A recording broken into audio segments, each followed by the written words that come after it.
사도 바울은 3주간의 데살로니가 복음 전도를 전하고 급하게 빠져나옵니다.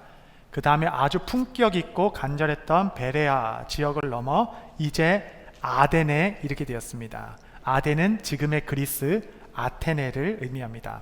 함께 동역하던 디모데와 실라는 데살로니가 교회가 걱정돼서 먼저 이렇게 돌려보내놨어요. 그래서 오늘 본문의 사도 바울은 혼자 아덴의 모든 철학자들과 맞서서 복음을 변론합니다. 여러분, 철학자들과 복음과의 그 만남과 충돌, 그 세계적인 석학들이 모여있는 그들에게 복음은 어떻게 전파될 것인가, 이것이 오늘 설교의 포인트가 되겠습니다. 그리스 아테네 여러분 다녀오신 분들 많이 계시죠? 저는 아직 못 가봤는데 사진을 보면 이러합니다.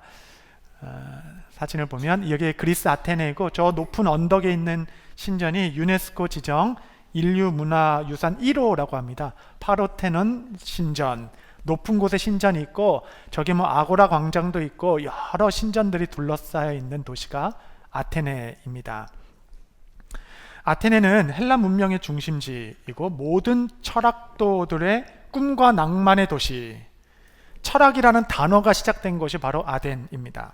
최고의 학문, 문화, 예술, 건축의 도시이자 우리가 잘 아는 소크라테스, 플라톤, 아리스토텔레스, 에피쿠루스, 스토아, 피타고라스, 히포크라테스, 소피스트, 하여튼 공자 맹자 빼고는 다 여기서 나왔다. 여러분 그렇게 생각하시면 아는 사람은 다 여기 출신입니다. 여러분, 변론의 달인들이고 이들이 세운 지식의 상아탑, 아덴은 인본주의의 시작, 이거 민주주의의 발생지, 서구 문명의 이 사상적 기초가 시작된 것이 바로 그리스 아테네입니다. 성경은 이 아덴 사람들을 뭐라고 정의하고 있는가, 평가하고 있는가, 17장 21절 보시면 모든 아덴 사람과 거기 나그네 된 외국인들이 가장 새로운 것을 말하고 듣는 것 외에는 달리 시간을 쓰지 않음이더라.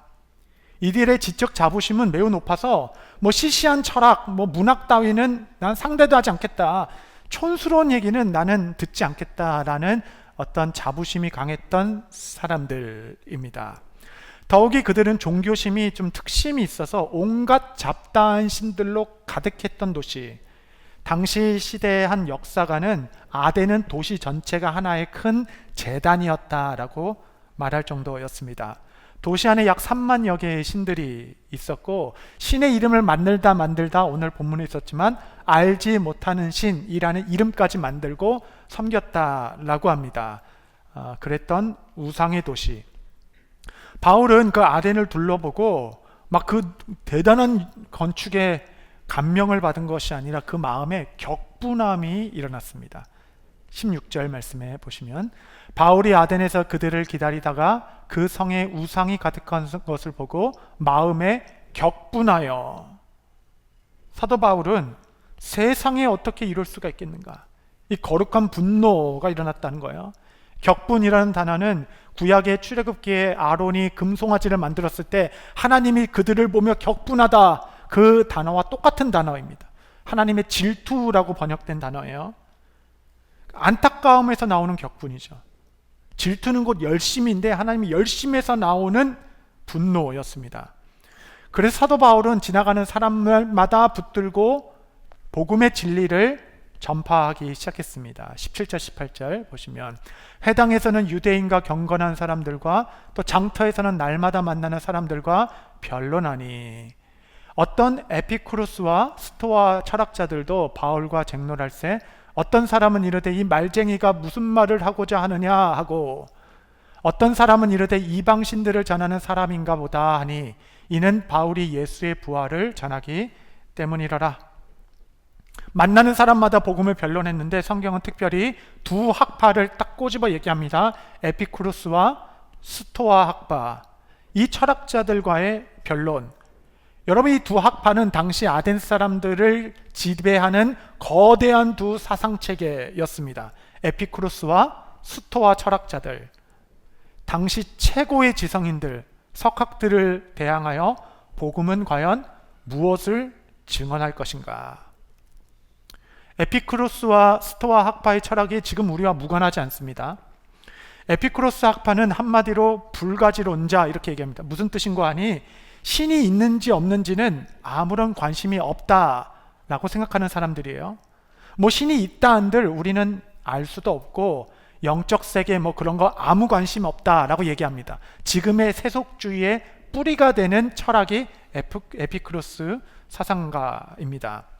세상 모든 일은 다 원칙 없이 일어나는 다 우연들이고 일어난 일 하나하나에 그렇게 의미 부여를 할 필요가 없다. 다 우연이니까. 이 모든 일은 신과 전혀 관계없는 해프닝의 연속이다라는 겁니다. 사후세계 그런 거 없다. 이렇게 믿으니 이들의 생활의 방향성은 그러니 오늘을 즐기자. 그냥 하루하루 재밌게 살자. 어차피 죽음은 끝이니 오늘 하루의 쾌락을 추구하는 것이 최고의 선이요 삶의 목표, 개인 행복 추구가 최고의 덕인 세계관이 바로 에피쿠로스 철학자들의 지론이었습니다. 어떠신가요, 여러분? 이들의 생각이 정말 우리와 전혀 상관이 없습니까? 제가 LA에서 사역할 때 가끔 금요일 저녁에 한인타운에 나가보면 정말 깜짝 놀랍니다. 그 밤에 어디서 그렇게 많은 한인 청년들이 쏟아져 나와서 식당이든 술집이든 클럽이든 꽉꽉 젊은이들로 가득 찬 것을 보게 됩니다.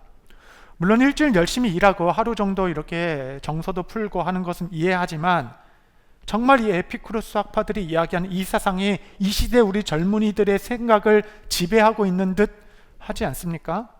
오늘을 즐기자. 지금이 중요하다. 모든 것은 다 운에 달려있기 때문에 코인에 열광하고 기회에 민감한 젊은 세대들, 죽음 이후에 그런 것들을 우리가 생각하지 말자, 이야기하지도 말자라는 암묵적 동의 안에 의도적으로 생각하지 않고 오늘 하루하루의 나의 행복을 추구하며 살자. 여러분, 이것이 이 시대의 시대정신 아닙니까? 그런데 이런 철학이 정말 우리 젊은이들의 마음에 답을 주는가?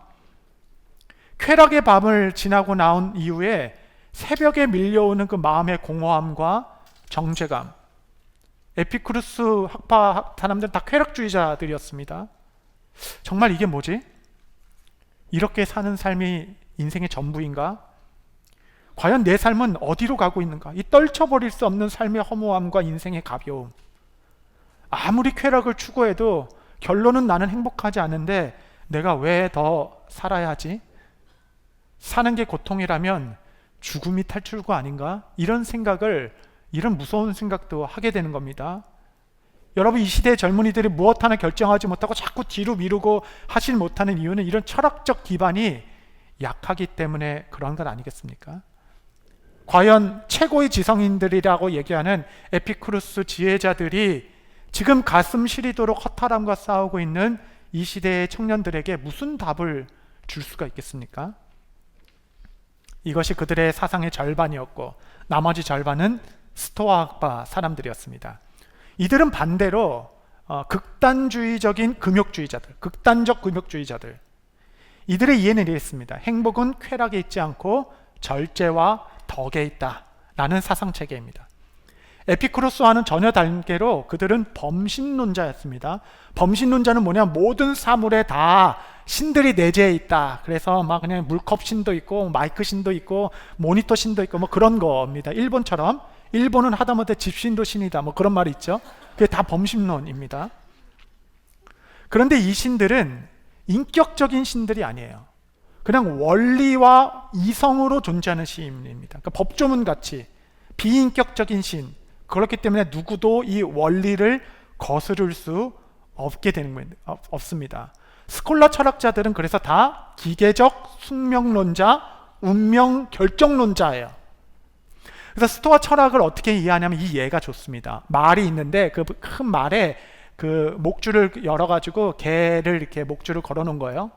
그러면은 말이 가는 곳이 힘이 세니까 그 개는 따라갈 수밖에 없게 되는 겁니다. 개가 강아지가 이쪽으로도 가고 싶고 저쪽으로 처음에만 반항할 수 있어도 결국은 이 운명이라는 말의 원리가 너무 힘이 세기 때문에 결국은 따라갈 수밖에 없으니 이렇게 질문하는 겁니다. 강아지한테 너는 곱게 순응하고 따라갈래? 아니면 고통스럽게 저항하며 끌려갈래? 이것이 스토아 철학의 세계관입니다. 운명에 정해진 원리에 순응해야 되기 때문에 모든 감정과 열심은 최대한 제거해버려라 왜냐하면 간정과 열심은 우리의 주어진 운명에 막 도전하거든요. 깨트리고 나오려고 하는 힘입니다. 그래서 열심과 감정은 우리를 괴롭게밖에 못하기 때문에 어차피 벗어나지도 못하는 인생, 극단적인 절제와 자기 통제력의 덕목을 가져서 평강을 유지하며 살아라. 이것이 스토아 철학의 선입니다. 신앙생활 하다 보면 이렇게 신앙생활 하시는 분들을 만나게 됩니다. 이런 분들의 특징은 무기력함. 어차피 모든 게 다 정해져 있고 인간들은 아무리 고통스러워도 세상 원리에 순응하며 살아가야 되고 스스로를 포기하는 극한 절제와 책임감만 남아서 나만 왜 이렇게 비참하게 살아야 되는가? 이 정해진 운명을 우리는 받아들일 수밖에 없는가? 최대한 감정을 절제하는 거야. 최대한 열심을 제거해버리는 겁니다. 그 순간에 순응하며 살아가니까. 하나님은 어디 계신가? 너무 멀리 계신 하나님. 그런 분들에게 하나님은 응답하지 않는 신. 그분은 나의 고통을 즐기시나? 나는 그냥 그분의 도구인가? 이 부인할 수 없는 신앙의 무기력함에 빠지게 되죠. 어느 정도 마음의 평안은 유지할 수 있습니다. 다 내려놨으니까. 극한 절제력. 그런데 여러분, 그 평안이 진짜입니까? 이러한 삶의 방향성이 근본적인 내 마음의 갈증에 정답이 됩니까? 정말? 여러분 어떠신가요? 만약에 이 세상에 이 두 가지 세계관밖에 없다고 생각한다면 여러분의 삶은 그래도 하루 그냥 즐겁게 그냥 즐거운 게 뭐 최고지 하는 에피쿠로스에 가깝습니까? 모든 것을 절제와 억제하여 순응하며 따라가는 스토아 학파에 가까우십니까? 어려운 철학 시간이 여기로 끝났습니다. 자, 어려우셨죠? 저도 어려웠습니다. 여기까지 오는데. 세상을 지배하는 양대 사상, 에피쿠로스는 도피와 향락과 향유를 추구하고 스토아는 숙명과 복종과 고통을 이야기합니다. 한쪽에는 복음에 대해 무관심하는 거예요. 그런 영적 세계가 뭐가 중요하냐? 한쪽은 조롱합니다. 세상의 신들이 얼마나 많은데 무기력하게 십자가에서 죽은 신을 하나님으로 섬기냐? 한심하다라고 얘기합니다. 무관심과 조롱, 쾌락과 금욕 가운데 그 세계적인 석학이 모여있는 그 지식의 상합탑 앞에서 사도 바울은 어떤 복음을 그들에게 전할 것인가? 여러분, 이게 놀라운 것입니다. 사도 바울은 그의 변론을 통하여 그 어떤 철학자들도 시원하게 주지 못했던 해답, 그 어떤 지혜자들도 풀지 못했던 두 가지의 질문을 그들에게 던지는 것이에요. 이 가장 철학적이고 근본적인 이 두 가지 질문, 이 질문에 대한 답이 없으면 인생은 방탕하거나 아니면 고통받거나 이 둘의 범주에서 벗어날 길이 없는 인간, 인격체로서의 가장 근본적인 철학적인 두 가지 질문. 이 두 가지 질문은 무엇이냐면, 첫 번째, 우리는 어디에서부터 왔는가? 우리 존재의 근원에 대한 질문. 우리는 어디서부터 왔는가? 여러분, 그리스 신화 제우스의 그 창조 이야기 잘 알죠? 제우스가 다 만들었습니다. 인간을 만들었는데 실수로 불을 준 거예요. 원래 안 줘야 되는데. 그래서 불을 사용하면서 기술 문명이 발전했다, 이런 창조론을 갖고 있죠.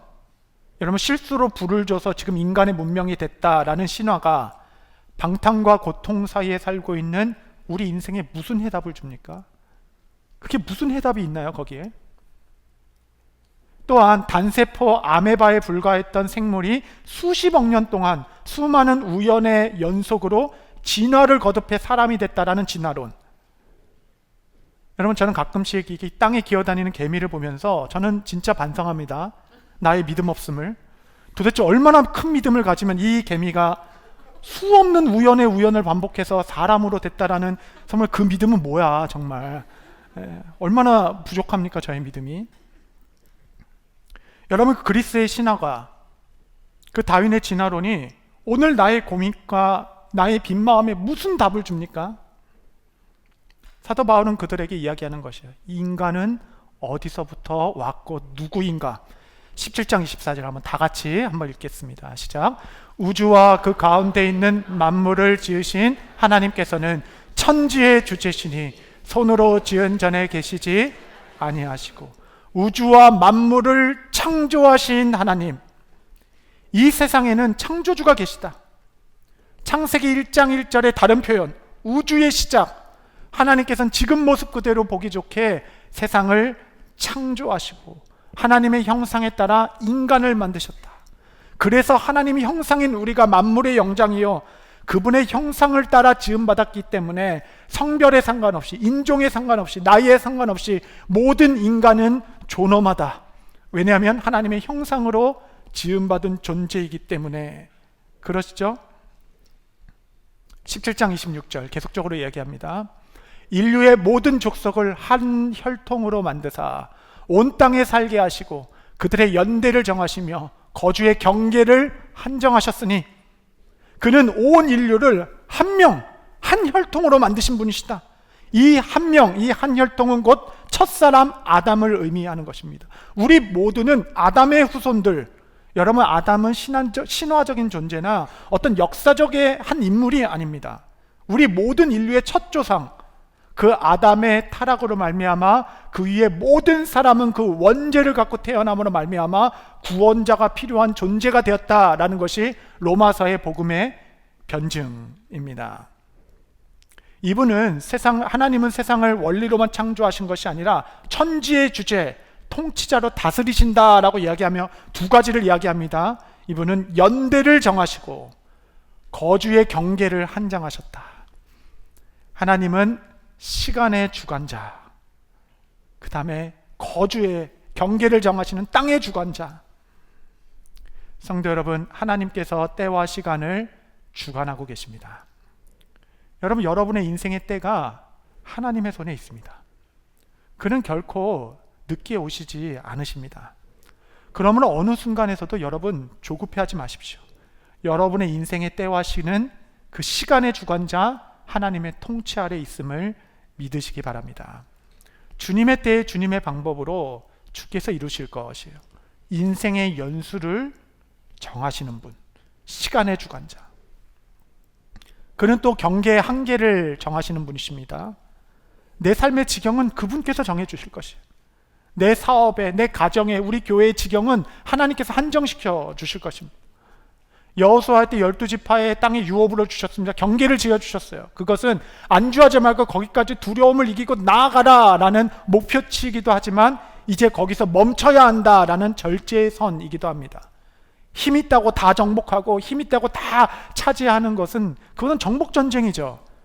하나님의 뜻을 이루는 방법이 아니기도 합니다. 할 수 있다고 다 하는 것도 아닙니다. 시간과 경계의 주관자, 천재의 주제, 하나님께서 이 세상을 다스리신다라고 말합니다. 17장 25절 보시면 또 무엇이 부족한 것처럼 사람의 손으로 섬김을 받으시는 것이 아니니 이는 만민에게 생명과 호흡과 만물을 친히 주시는 이십니다. 하나님은 부족한 것이 없습니다. 그를 위해서 이 성전을 크게 짓자라고 말할 필요가 없다라는 거예요. 그분이 만물 존재의 근원이시고 생명에게 호흡을 주시고 생명의 근원이 되신 창조주 하나님, 그 크고 놀라우신 분, 이 세상을 아름답게 창조하셨을 뿐만 아니라 시간의 주관자, 땅의 주관자, 천지의 주제, 그 하나님이 멀리 어딘가 계신 분이 아니라 원리로 그냥 태엽 감아놓고 세상을 다스리시는 분이 아니라, 우리 17장 27절 한번 다 같이 읽겠습니다. 시작. 이는 사람으로 혹 하나님을 더듬어 찾아 발견하게 하려 하심이로되 그는 우리 각 사람에게서 멀리 계시지 아니하도다. 하나님을 더듬어 찾아갈 수 있다라고 얘기하는 거예요. 하나님이 얼마나 가까이 계시냐면 손 뻗으면 닿을 만큼, 손 뻗으면 발견될 만큼 우리의 가까이 계신 하나님, 우리에게 다가오신 하나님. 여러분, 복음은 정해진 운명론을 이야기하지 않고 섭리론을 이야기합니다. 섭리. 운명론은 정해진 운명에 따라서 원리에 따라 기계적으로 그냥 진행된다, 순응하며 살아라 라는 것이고, 섭리는 여러분 모든 역사를 주관하신 시간의 주관자, 땅의 주관자가 내 안에 손 닿는 데까지 가까이 계시며, 여러분 섭리는 질문하는 거예요. 운명은 질문하지 않습니다. 왜 질문합니까? 이미 다 정해졌는데. 섭리는 질문하는 겁니다. 예수님께서 시각장애자를 찾아오시고 나면서 앉은 자를 찾아오셨죠. 그리고 그에게 질문하시는 거예요. 너가 원하는 게 무엇이냐? 너가 바라는 게 무엇이냐? 여러분 모든 게 정해져 있는데 왜 물어봅니까? 여러분 섭리는 질문하는 시당. 천지의 주가 시간을 주관하시고 땅을 주관하시는 창조주 하나님께서 오늘 나에게 손뻗으면 닿을 만한 나를 먼저 찾아오셔서 주님께서 내게 물어보십니다. 너가 원하는 게 무엇이냐? 너가 정말 바라는 게 무엇이냐? 그분은 인격이 있기 때문에, 여러분 우리는 다 알잖아요. 우리도 인격체이기 때문에 어떤 사람의 간절한 청을 쉽게 뿌려칠 수 없다는 것을 우리는 알죠. 우리는 인격이 있기 때문에 우리 자녀들이 그가 잘못했던 뭐했던 상관없이 눈물을 뚝뚝 흘리면서 막 용서를 구하고 간절한 소망을 할 때 우리는 거스를 수 없죠. 우리 마음에 긍휼이 일어나서, 우리가 인격이 있기 때문에. 우리는 하나님의 닮은 인격체 아니겠습니까? 하나님께서 가까이 오셔서 질문하시는 거예요. 너가 원하는 게 무엇이냐? 너희 기도 제목은 무엇이냐? 여러분 우리의 문제는 구하고 바라지 않는 것에 있지 하나님께서 움직이지 않는 것에 있는 것이 아니죠. 우리에게 찾아와서 너는 내게 부르짖으라 내가 응답할게. 아무것도 염려하지 말고 기도와 간구로 너 구할 것을 감사함을 아뢰라. 하나님의 섭리라는 것은 무엇이냐면 우리의 기도까지도 응답하시며 하나님께서 만세전부터 예비하신 일을 흐트러짐 없이 하나님의 주권적으로 선을 이루어 가신다라는 신비한 통치. 여러분 그것이 하나님 섭리 신앙 아니겠습니까? 우리는 스토아 학파 어떤 자처럼 주어진 삶에 그냥 최고의 절제력과 통제력으로 살아가는 자들이 아닙니다. 인격적이신 하나님. 그리하여 사도 바울은 당시 아덴 사람들에게 이렇게 이야기합니다. 17장 28절에 다시 한번 같이 읽겠습니다. 시작. 우리가 그를 힘입어 살며 기동하며 존재하느니라. 너희 시인 중 어떤 사람들의 말과 같이 우리가 그의 소생이라 하니. 우리는 그를 힘입어 살아가는 존재들이다. 여러분 이것이 복음적 정체성 바로 우리들입니다. 우리는 그의 소생이라 자손들이라. 그러니까 하늘의 주관자가 나의 아버지가 되시고 그는 손뻗으면 닿을 만큼 우리를 가까이 오셔서 우리의 작은 신음에도 응답해 주시며 오늘도 나에게 다가와 내게 질문하시는 주님. 너가 원하는 게 무엇이냐? 내가 너의 말을 듣겠다 말씀하신 하나님. 우리는 천지의 주제이신 하나님을 아버지라 부르는 그의 소생들입니다. 두 번째 질문, 우리는 어디서부터 왔는가? 두 번째 질문은 그러면 우리는 어디로 가고 있는가? 어디로? 이것은 인생의 결론의 문제입니다. 인생의 방향성의 문제이죠. 출발지는 알겠어요. 그렇다면 목적지는 어디입니까? 우리 인생과 역사는 도대체 어디로 나아가고 있는 것입니까?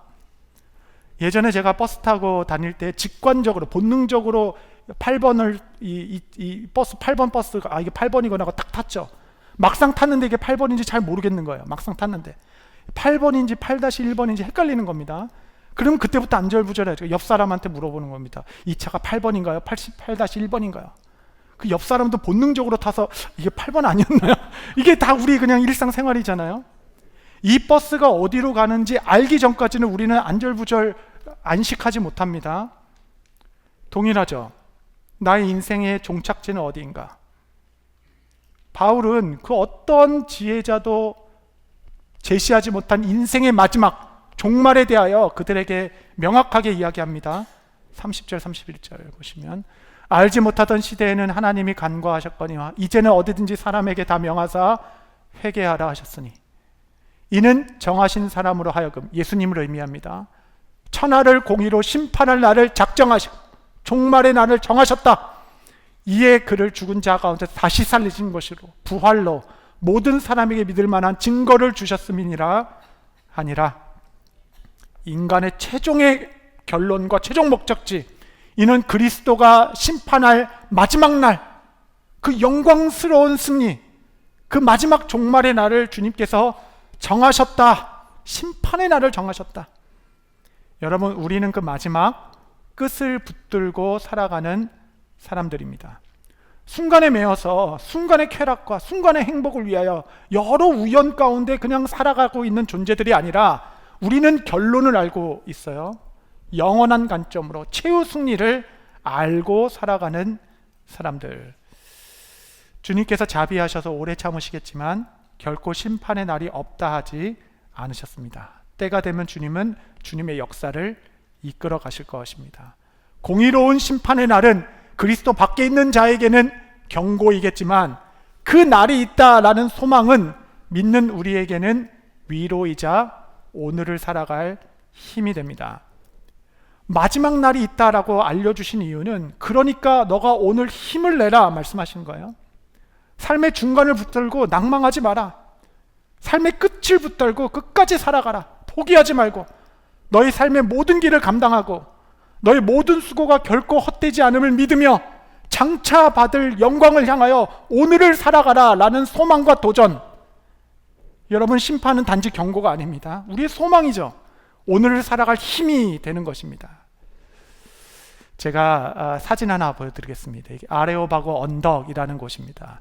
제가 안 가봐서 뭐 정확히 모르겠는데 딱 올라가서 사도 바울이 설교했다라는 곳이에요. 다음에 보면 그 지역 언저리에, 다음 사진 보면 이렇게 돌에 오늘의 본문 전체 사도 바울의 설교를 다 기록해서 붙여 놓았습니다. 여러분, 저게 얼마나 무섭습니까? 아무것도 아닌 것 같아도 이제는 누구도 나는 몰랐습니다 라고 핑계댈 수 없죠. 저렇게 그냥 적어서 돌에 해놨으니. 이 다음 사진을 보시면 이게 아레오바고 언덕 그 언저리인 것 같습니다. 거기에 딱 쓰면 저 위에 보시면 파르테논 신전의 위용이 보이죠? 저는 저 노란 옷 입고 앉은 사람이 누군지 몰라요. 근데 이제 저분의 마음은 좀 알 것 같아요. 사도 바울이 만약 저기에 서 있었다면 위로는 거대한 신전이 있었을 것입니다. 안에는 내가 시시한 말은 듣지도 않겠다라는 세상의 사상으로 무장한 지혜자들이 조롱과 무시 가운데 무슨 말이나 하는지 한번 들어보겠다라고 둘러싸 있었을 것입니다. 여러분, 헬라 문화와 신전으로 빼곡한 도시, 저 언덕 위에는 거대한 파르테논 신전의 위용을 자랑하고 꿈쩍하지도 않을 것 같은 그 철옹성과 같은 거대한 두 사상과 철학 세계, 사람들의 무시와 조롱 가운데 맞서서 그 위에 선 한 사람. 그곳엔 신라도 없었습니다. 디모데도 없었어요. 아레오바고는 바울이 홀로 감당해야 할 고독한 언덕. 과연 이 고독한 외침이 거대한 세상의 철옹성과 같은 시스템에 어떤 영향을 줄 수 있을까? 엄두도 나지 않지만 홀로 이 고독한 아레오바고 언덕에 오늘도 올라가는 이유는 단 하나입니다. 그 이유는 내가 붙들고 있는 이 소식이 진리이기 때문에, 이게 사람을 살리는 복음이기 때문에, 내 안에 아무리 꺼트리려고 해도 꺼지지 않는 하나님의 열심이 격분함으로 요동치고 있기 때문에, 하나님의 질투하심에서 기인하는 격정이 있기 때문에 오늘도 그 하나님의 열심으로 인하여 복음 하나만 들고 이 아레오바고 언덕에 홀로 서서 세상과 맞서는 제자. 여러분, 이 아레오바고 언덕은 누구에게나 있습니다. 아무도 대신 감당해 줄 수 없는 나의 싸움, 나의 목, 나의 언덕. 여러분, 오늘도 담대히 그 언덕에 올라가 세상과 담대히 맞서는 이유는 우리는 세상의 끝을 알기 때문에, 우리는 종말이 보장된 사람이기 때문에 하루를 흥청망청 살아갈 수 없는 겁니다. 하루 나의 행복만 추구하며 살아갈 수 없는 것입니다. 이는 마치 예수님이 올라가신 고독한 언덕 골고다와 같이 예수님께서는 아무도 함께 오를 수 없어 홀로 올라가신 그 길을, 비록 나의 아레오바고는 작은 언덕이지만 나도 그 언덕에 올라서서 우리의 시작과 끝이 되신 주님, 알파와 오메가를 붙들고, 오른손에는 천지의 주제 창조자 하나님을 붙들고, 왼손에는 우리의 유일한 구원자 심판자 예수 그리스도를 붙들고, 나도 그 언덕에 올라가 세상의 그 거대한 시스템의 도전에 맞서 복음을 선포하는 제자가 되어 하루하루를 살아가는 것. 여러분, 이 한 날 한 날이 얼마나 귀중합니까? 흩어버릴 수 없는 한 날 한 날. 그래서 우리는 에피쿠루스 학파의 어떤 사람들처럼 행복이 내 삶의 전부다라고 추구하지도 않을 것이고, 스토아 학파의 어떤 사람들처럼 내게 주어진 것을 다 순응하며 그냥 무기력하게 살아가지도 않을 것입니다. 나에게 다가와 나에게 생명해 주시고 오늘도 나에게 질문하시는 주님 앞에 나의 삶을 드리며 주님, 나의 아레오바고 나의 고난의 언덕 그곳에 서서 담대히 세상과 복음으로 맞서겠습니다. 이런 제자들을 통해 2000년 복음의 역사는 진행해왔고 앞으로도 진행되어질 것입니다. 여러분의 삶과 여러분의 여정에 하나님의 은혜가 함께 하시기를 축복합니다. 기도하시겠습니다. 거룩하신 주님, 우리의 삶을 드려 아버지께 나아갑니다. 알파와 오메가 처음과 끝이 되신 주님, 천지의 주제 창조주 하나님을 붙들고 우리의 유일한 구원자 심판주 예수 그리스도를 힘입어 나의 아레오바고 그 언덕에서 세상과 담대히 서는 모든 제자들에게 주님께서 믿음과 성령으로 충만케 하여 주옵소서. 예수님의 이름으로 기도합니다. 아멘.